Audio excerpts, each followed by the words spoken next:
Welcome to Agile Encounters. Today's topic is dealing with overload. Together with my colleague Pete Schibli, we'll try to go very deep into the topic and find out what we can offer to you if you want to deal with overload. The flow of our presentation is pretty simple. We'll start with the nature of overload, what overload is, what it isn't. You'll find out it's pretty tricky. Then the strategy of overcoming the overload, a very general approach of how we could deal with the overload. And finally, practices on two different layers, practices for dealing with overload. As I mentioned, my guest today is Pete Schibli, Agile and Leadership Coach. We used to work together, and I think we'll bring this synergy effect back to this webinar as well. So, ready? Let's go. The nature of overload. We discussed it with Pete before this webinar, and we found out that, first of all, whenever we think about overload, we say it's hard. It's very, very hard. Pete, why is it so hard? I think it's hard for a bunch of reasons. It's very multidimensional. It's very hard to see, as was said there. Where it's very hard to make sense of because there's so many sources of overload, and the very nature of overload blocks us from seeing it and dealing with it, from having the headspace to deal with it. So I think the first thing to appreciate and acknowledge to equip yourself to dealing with it is just recognizing that you're about to take on, if you so choose, quite a tricky animal. You have just said it's multidimensional. What do you mean? Because I think at first glance it should be pretty simple. Whenever I feel overloaded, I feel overloaded and I don't like it. That's it. No brainer, right? Yeah. So what are the dimensions over here? Well, I think that when we're talking about organizational overload, we see many repeating patterns. So we see it definitely impacting us as individuals. We see it impacting people around us, our teams, but we also see it impacting whole departments, divisions, regions, possibly even the whole enterprise themselves. So it happens in many layers, and it shows up in many ways, in many practices, and many behaviors. It's also a mix of both culture and systems, people and process, behaviors and mindset. So it's quite a rich spaghetti, which is I think makes it at first glance anyway can make it quite hard to approach. So it seems there's a difference. I agree with you. It seems there's a difference between I'm busy personally versus my organization is simply overloaded. It might be that I'm busy because of the general overload in my organization, but it might be that it's a trickier topic. I do agree. Typically, when you talk about overload, there's discussions about performance, team performance, individual performance, business unit performance. But I think there's also other approach to the dimensions. It's not only me, my team, organization, but for instance, culture, emotions of individuals, performance, very business-wise performance, perhaps even collaboration with customers, as simple as that. So I think it is confusing. Why should we understand the nature of overload in our organization before really thinking of solving it?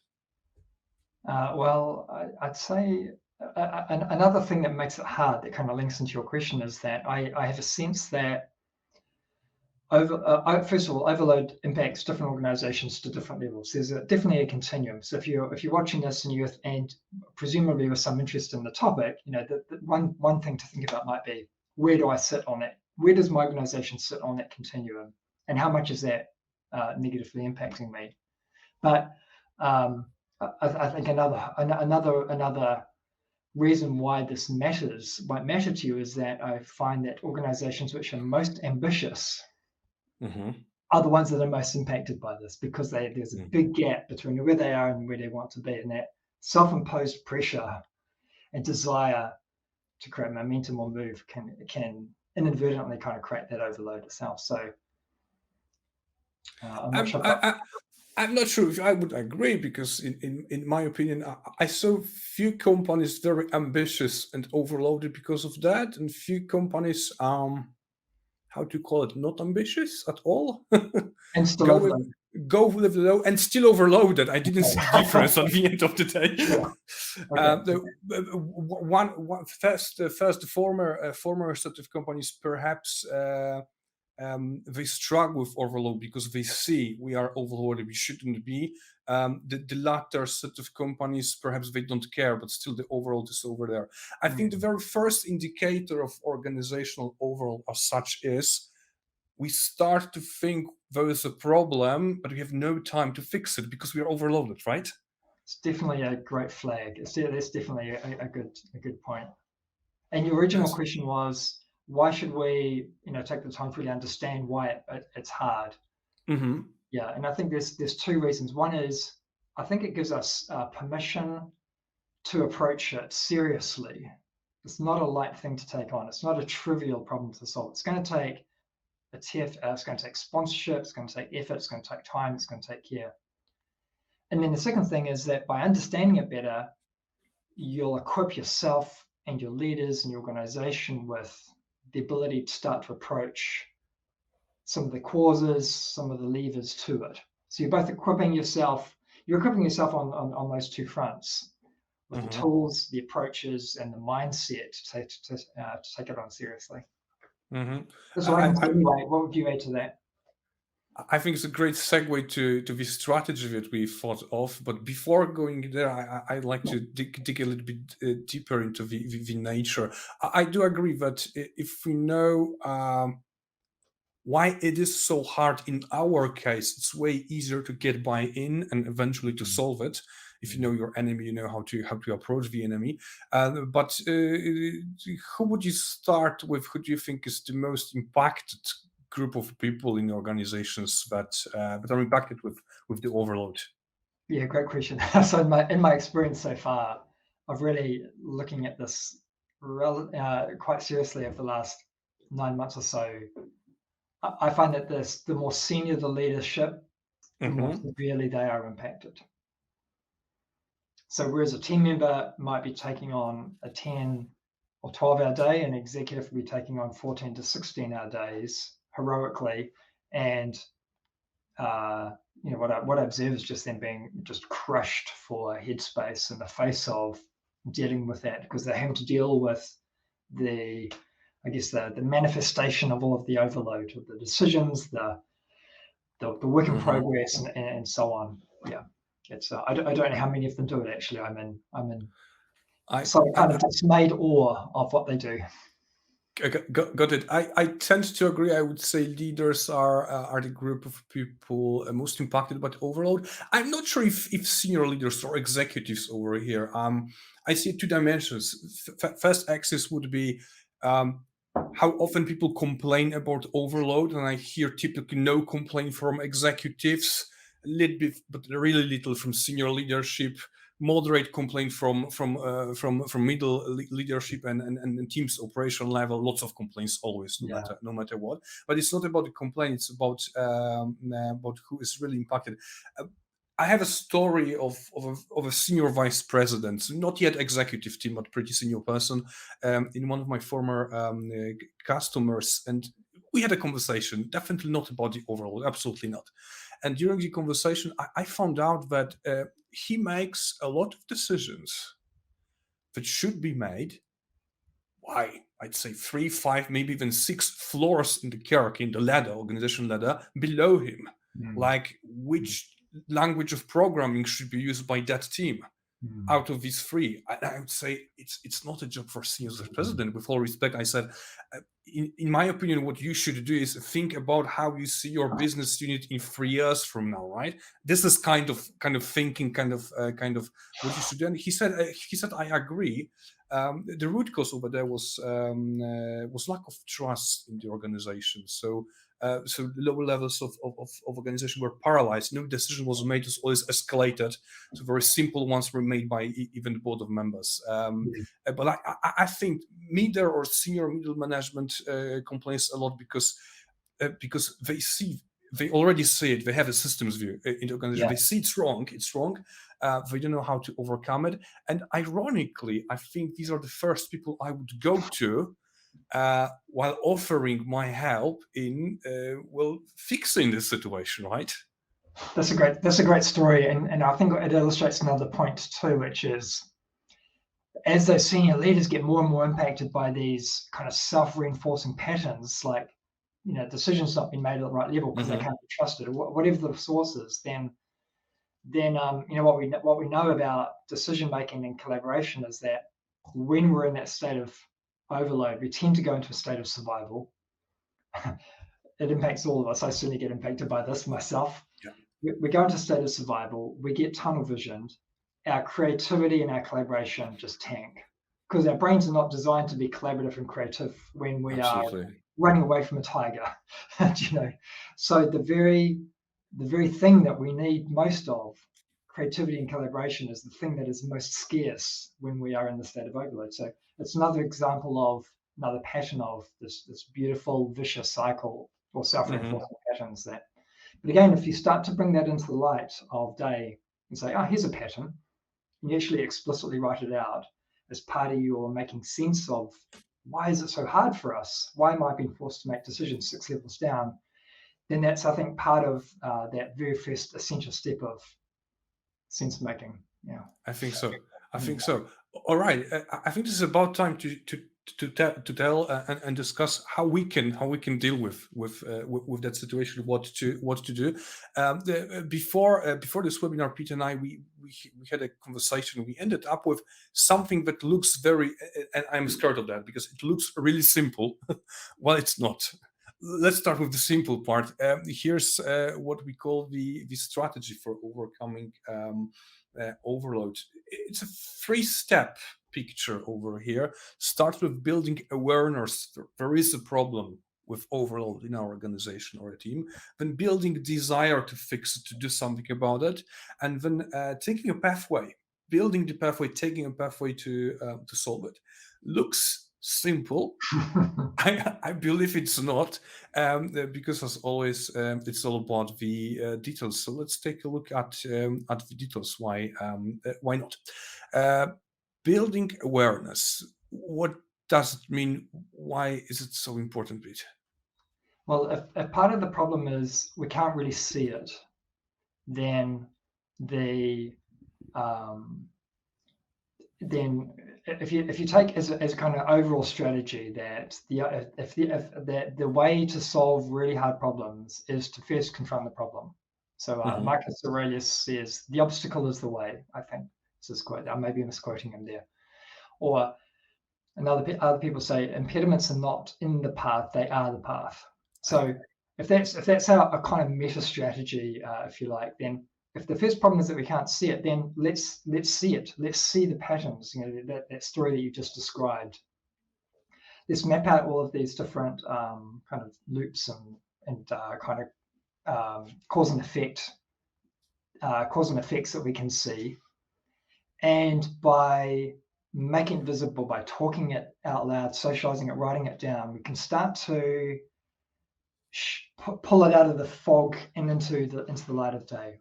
And I think it also gives us a great excuse to then start to map the impact of this as well. In your executive's case, how much time do you have to spend, doing that versus the strategic stuff, for example? Yeah. So I think it's about seeing the causes, quantifying the causes, and helping give people the words to describe it. So, and an example is an organization I'm very close with at the moment. Very senior leader on stage said, "We write a book when a page will do," and that came out of directly doing this kind of work of starting to see, those patterns that are unique to their particular organization. Yeah. Mhm. I love it totally, and I think this is very important step. Very often, see consultants or coaches going directly into solution. Yeah, you have a problem with overload. Let's implement Kanban, for instance. I think that's very short term thinking. Building the awareness has a lot of benefits. Uh, it makes the reality transparent, first of all. It's not that you can say it only, but it makes sense. It's you understand what and why. Plus, I think it's a very important effect before we go to the next steps, building desire to solution. It's a very important effect to show the organization that, hey, the problem that you thought is yours or your team's only, actually everybody has it. Yeah. So showing problems, showing blockers, showing problems that are systemic problems, is very powerful. I If I think talk about, we've yeah. just done something there too, which is I think ties back to the nature of overload, which is I think a Hmm. psychological barrier, which is when I'm overloaded myself, I tend to think pretty harshly of my own Yeah. competence, my own effectiveness as a leader, as a coach, as a and so on. So by sharing what you just said is brilliant because it helps people see it's not personal to them. Yeah, I Why? would even go. I would even go one step forward. Some people think that this is their job to be busy. Yes. I'm a manager. I'm the one who is the hero, the fighter over here dealing with that. And if you see that it's not only you, it's everybody over here. Maybe there's a bigger thing to touch over here. If I were to name direct practices that I am using around this area, build awareness, I would be thinking of, for instance, dependencies mapping. Everybody says we have dependency. Let's map it. Let's see what the spaghetti is over here. I did a few times, not level of team, but a department. Let's say we have 10 teams in one unit.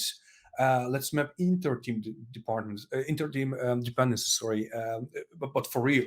And when you see how much of that is over here, that's amazing. Let's take a look at how many blockers we have in our workflow versus how many items we are actively working on. It's pretty easy to visualize, and it's impactful. I'm not mentioning about more sophisticated practices such as causal loop diagrams from systems thinking. That's bigger. That's bigger, and not don't do it at home. Definitely. All right. One trick just to kind of throw into the mix here is Mhm. using the organization's own words. Yeah. Yeah. So that particular example I said, we write a book on a page or do. That came out of the mouth of a senior engineering leader, and it resonates with them. That kind of added an emotion. They're like, yeah, we do that, don't we? Yeah, we do. And then so you've got it's inside of their cultural kind of frame, if you like. Mhm. Very important, and I think valid observation for our consultants or coaches. Piece of advice for Scrum Masters: please don't talk about impediments. Nobody uses that word except for Scrum people. These are problems, blockers, whatever. But that's also one of the conclusions that Peter and I had before this meeting. Uh, let's take a look at an example. That's very important. It's just an example of what you could observe in organization as such that is overwhelmed. And don't scream when you take a look at this slide. Feel free to screenshot this as you're looking at it. And maybe a question I'd invite you to consider is Mhm. which ones are true for you, to what degree? And perhaps more interesting might be what do you just instinctively know is also causing mischief that's not on here for you? Yeah, absolutely. This is just an example, so you may add many other ones. But at the end of the day, I think we think that the overload on the level of organization is about these two big red blocks. We have too much input, too much things to do, too much tasks, projects, initiatives, depending on where you are, and delivery is slow. And this arrow over here, we believe a slow delivery, among others, is caused by too much input, and something that is above and beyond these two bigger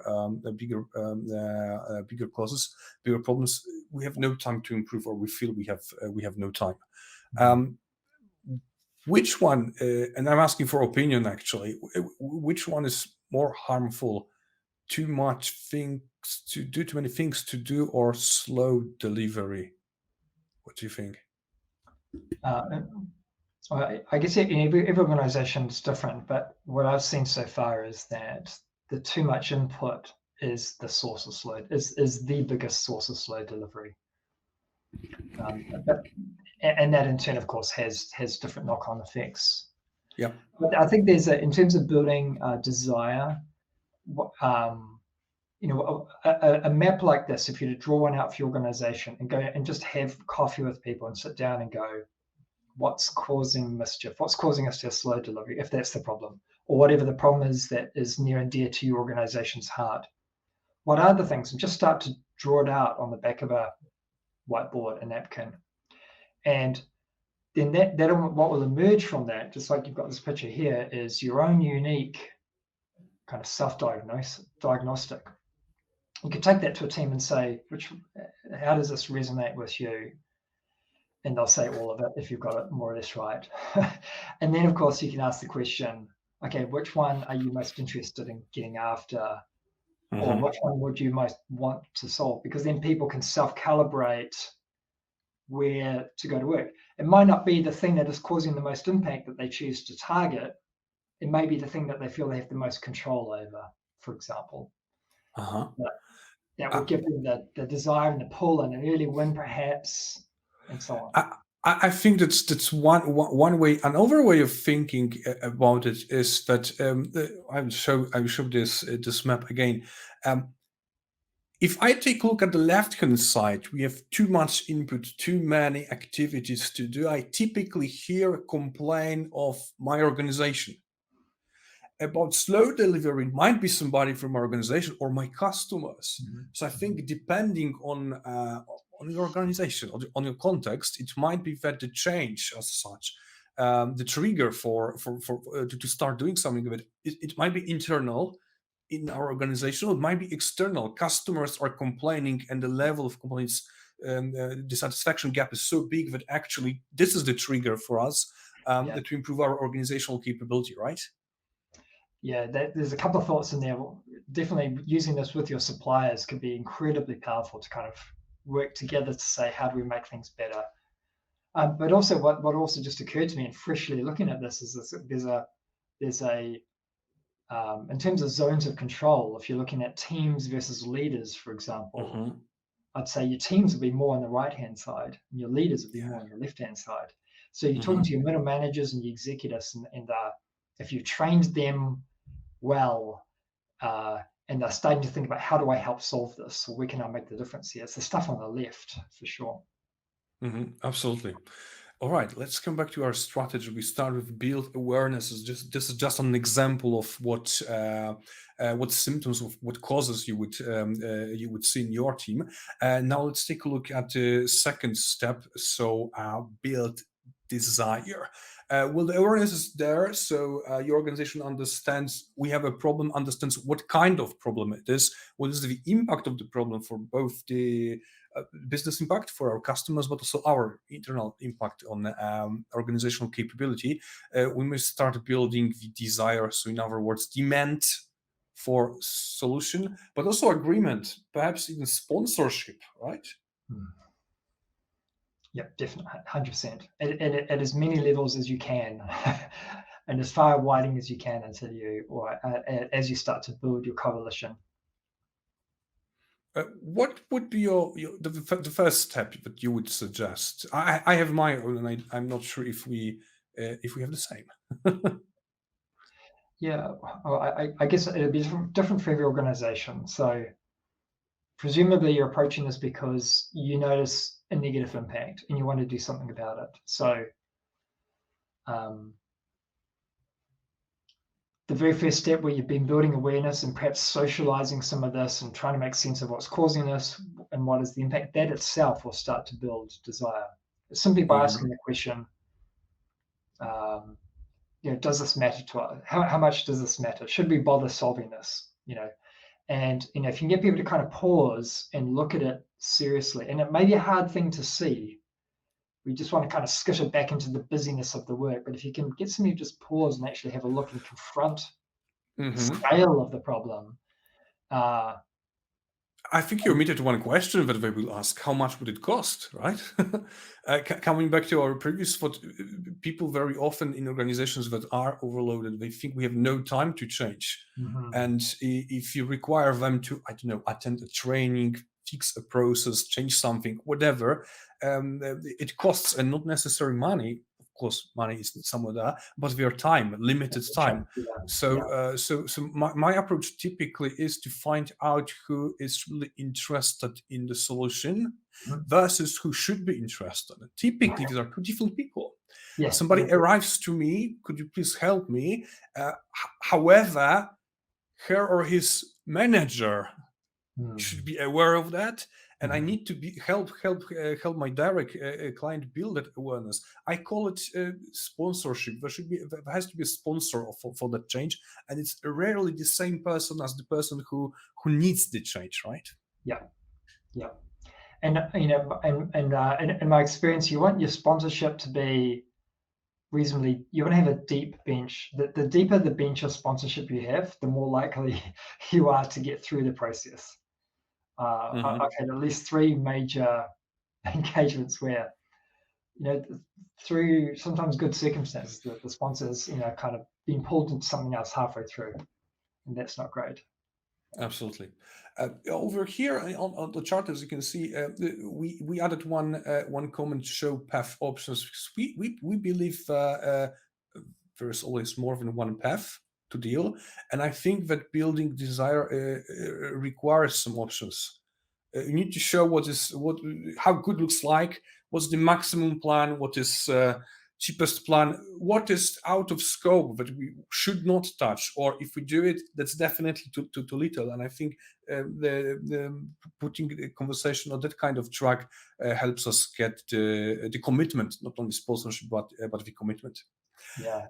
All right. I think we are ready to move on. One more piece to this puzzle too, which is being. Sometimes when we're being good coaches, the temptation is always to stay strong with, we're going to help build the solution with you and so on. But I found in practice that there's a real tension between, that pure approach and giving them enough of the track ahead so they can just start. And you've really got to stay quite dynamically in that kind of be able to move from one to the other. Just give them a next step, and it's really tricky because you're not the you don't necessarily know what is the right thing for this particular organization. So having space to experiment, but also and giving them multiple options to choose from, so they can get the sense of it's actually possible. We could win. Other people have, so we could as well. And it's not impossible. So let's see what's possible. The next and last, let's say last part on the chart in our strategy would be to build the pathway. Why did we call it pathway over here? Why can't we just solve it and go? Well, if somebody out there does have the magic bullet to solve overload, please let me know. I want to know. I haven't figured that out yet. Well, just I guess it's a complex problem. It's a complex adaptive problem with all those kind of self-reinforcing patterns that we described earlier, and it's unique to your organization. So, and I don't think you're probably going to solve it in one day. It's going to take a little bit of learning, and it's going to take an evolution, and it's going to take a different way of operating too. So, if you take the view that you're getting exactly the results that you're getting right now are a perfect correlation to the systems and processes and mindset you have now. If you're in a different experience and different set of results, you need to redesign that, and that's if you want to do that relatively safely, you want to do that carefully and thoughtfully over a period of time. That's and I think that the time is a critical factor over here. We already put on the chart that we need to create some early wins, definitely. just to keep the desire present in our organization. I definitely like the word pathway over here, because my approach, and it wasn't like that 10 years ago, I have to confess, that's something that I learned. My approach is, actually, I'm not solving problem. I'm not even helping my customers solve it. I'm currently focused on helping my customers build their organizational capability. And I'm literally using the word pathway over here, learning path or any other kind of pathway that helps them build capability to overcome these causes, the symptoms that we listed a moment ago. It might be long trip, and definitely there is something more, and I think we're ready to reveal it. Actually, if the path is long, you may lose your awareness, lose desire. So there's a loop. And intentionally, I don't know whether the loop comes back to build desire step or build awareness, maybe both of them. But we need to we need to build momentum, and they stay on the course. When we had this conversation with Pete previously, I thought it's very similar to one of bigger models that we have in Agile world, the Kanban maturity model, with their approach saying that focus on that pain point in your organization that is the most on surface, most critical, and solve it. Yeah, And then wait Yeah. a little bit. Another problem from the list would pop up, will be surfaced, and then solve this one and this one. Don't try to solve everything at once. That would be one approach. Another, coming from systems thinking, would be think and try to find that issue, that lever, that if you use it, that make the biggest impact, positive impact to your organization. How do you see it, Pete? Yeah, I can't add anything more. I think you've captured it very nicely. I applaud. All right. In that case, I think we're ready to move on to a little bit more practical part. Before that, two interesting, I hope, the quotes. First of all, El Goldratt, the more complex a system is, the more profound is its inherent simplicity. What does it mean? Well, I think what Dr. Goldratt is pointing to here is that when you have an incredible, I guess the system that we're talking about is the system that's created the overload that we're trying to address here. And your organization will be unique, but it will be a whole constellation of drivers and causes that both create and then reinforce that overload. So you have that's the complexity of the system. The metrics you use, the behaviors, the mindset, the thinking, the culture, your systems, it all creates the whatever intensity of storm you're suffering. And what he's saying is that the more complex the system is, then the easier it is to find the weak point, or the constraint, or the blocker, counterintuitively. And on our next slide here, one of my dear colleagues has what I think is the inherent simplicity of overload, which is the conscious control of the flow of work. So it's a great pleasure working with this man, Cameron Leask, who is a bit of a rock star in the space. I'd like perhaps to address the previous quote still. Here in Eastern Europe, we have, I think, the sort of proverb over here: if there's a big mess, whatever you're gonna touch, you will only improve it. So in this complexity, the more complex situation is, it's easier to start. I guess. Conscious control of the flow of work. It's dangerously sounds like the Kanban method. So I think it's about time to talk about a few practices. When we had this conversation before with Pete, we found out it's actually not so simple. It's not just practices, a method, do this, in case of do this. There are actually the two layers that we could talk about. The very first one is probably more. At least, yeah, absolutely. At least 2 layers. The first one or the second one, very obvious in consulting, definitely level of practice, what you should do. But there's also a level of culture, mindset, approach, attitude, thinking that we could we could change. We like to achieve that mindset shift. Examples again, because I think the list is not complete. What do we have over here, Pete?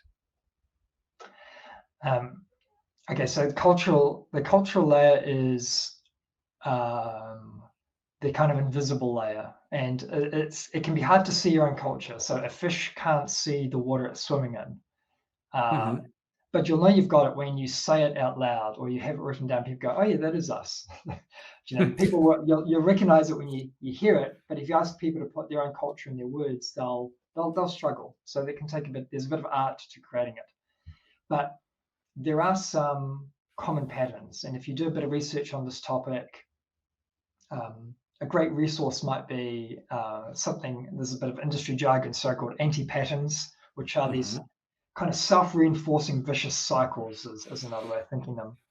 And have a look at those. Almost kind of do an audit on those and see which ones do we do, and putting it into my own organization's words. How would I capture that? So, what's the good, the bad, and the ugly of our culture, and in particular those things that that you suspect intuitively might be causing overload. So instead of focusing on the outcome, you're focusing on outputs or inputs even.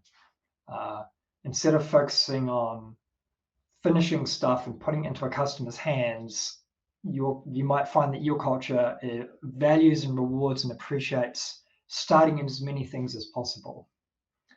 So they're great starters, not necessarily good finishers. You might find, and the optimize the whole, that would be the ideal state, in my opinion. The opposite of that might be where you're the way you're set up culturally and organizationally is that it's all about optimizing the local process steps. What people get valued for and recognized for is taking process A from point B to point C, for example. So these are kind of potentially positive aspects. You'd maybe want to invert these to see where they went, and that's definitely incomplete. Some of these may or may not be relevant to you. What I just realized looking at that list is definitely it's not complete. There are some loops maybe even over here or more, but I think it's very important to say it's not a basket with apples and you can pick one or two that you like. Yes. I think you can start with one of this, but it goes as a set, as a combo together. I can't imagine an organization that wants to embrace finishing over starting without the concept of giving some people some slack time over full what we call resources utilization. I just can't imagine it. Outcomes over outputs, ironically, very often goes with leadership as service, completely different approach to leading company, treating teams, and so on, and so on. So I guess it's a set to have not complete definitely, but a set to have a list of ideas where you could choose from. Yeah, but the reason why I put this here is because when people talk about culture, that can seem a bit mysterious. Like culture, how do I even approach that? But these are some possible, I think, anchor points to reflect on. Do that kind of critical thinking and socialization, just like we did in the earlier with the earlier areas, to say what part of our culture could we best harness. Which part of our culture, if we manage to transform it or upgrade it or shift it, would give us the most positive difference. That's a very good thought, Pete. We need to think which word would be better and to replace culture as a word in management in general. But this is completely different webinar. Let's move on. Final chart, this time about the practical operational layer of what we could do on a daily basis while dealing with overload.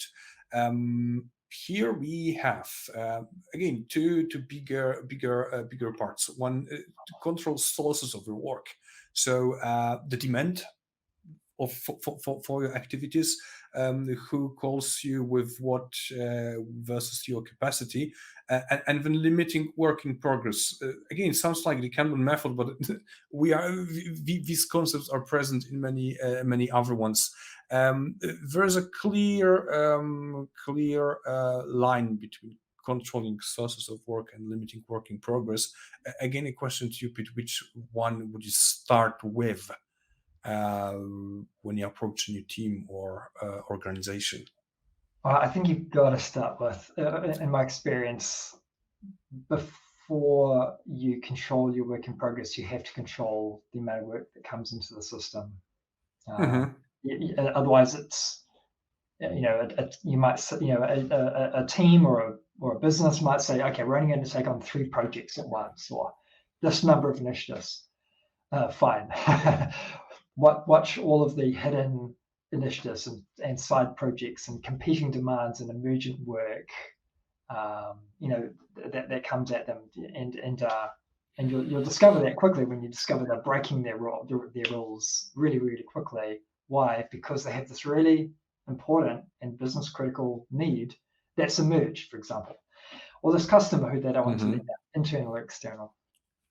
I saw a few eventually successful agile in that case transformations that started with focus on limiting work in progress, and that was a big problem. And for them, the aha moment, pivotal moment for consultants, coaches, and the organization was, hey, we can't effectively, seriously limit work in progress before actually addressing the demand, addressing our customers. So actually they move to controlling sources of work. I find it way easier if you start with your sources of work, your internal customers perhaps in the first place, then external ones, and only then move to limited work in progress. For me, the left-hand side part of this chart actually is already on the level of building awareness or building desire, because I think these are the people who anyway would care about it. That's right. If you've been watching here, you probably can see there's almost a one-for-one mapping between the practices here and the problem slide that we showed before. I think so. And there's also a trap in here. There's also a trap in here too, which is, you might start by saying, oh, we need to control the amount of work. We need to control the amount of work that we're putting on our plate. If we have too many cars on the motorway, everything just slows down. Okay, so fine, but I can see now, in order to do that, I need to control all of these hidden on-ramps. And then you might say, aha, but wait, in order for me to do that, I really need to understand and help people align on the priorities of these multiple kind of internal customers. I might have 20 internal customers, and it's all blurred and hidden. I need to get alignment. And I think there's a paralysis trap here. Yeah. Where you go, oh, I need to go all the way to the root cause, and in the meantime, you're not doing anything and burning an enormous amount of time, and you might easily get stopped at any point too. So maybe there's a point here about trying to carve out small, meaningful wins at each point while keeping your focus, maybe 80% of your energy, on the highest impact. Could be. I think the key word that you mentioned is alignment over here. I mentioned a moment ago organizations that eventually were very successful, but I also see a lot of, maybe not organizations, but single teams that struggle a lot, especially if they work for one external customer.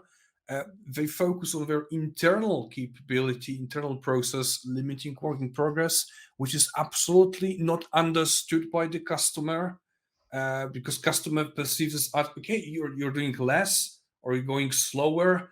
And customer does not understand, we're going slower a little bit right now. We're changing our process in order to speed up in the future.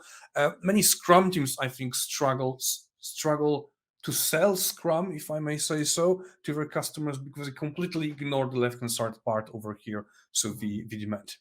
Yes. All right. I think we are about to finish.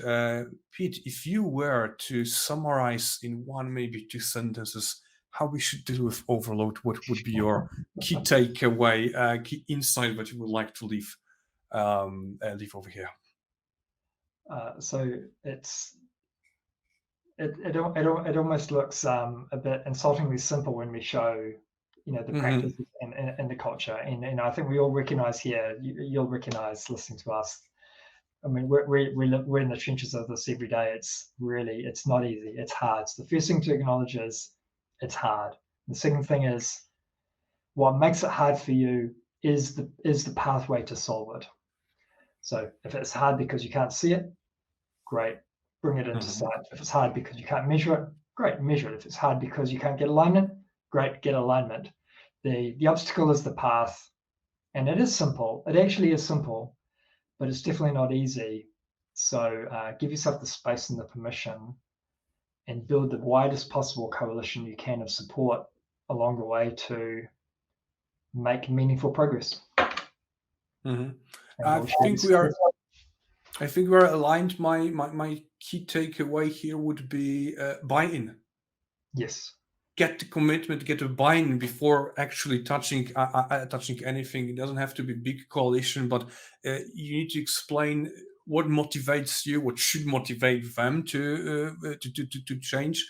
You need to find out the best way. I think getting the buy-in, the commitment is the key takeaway.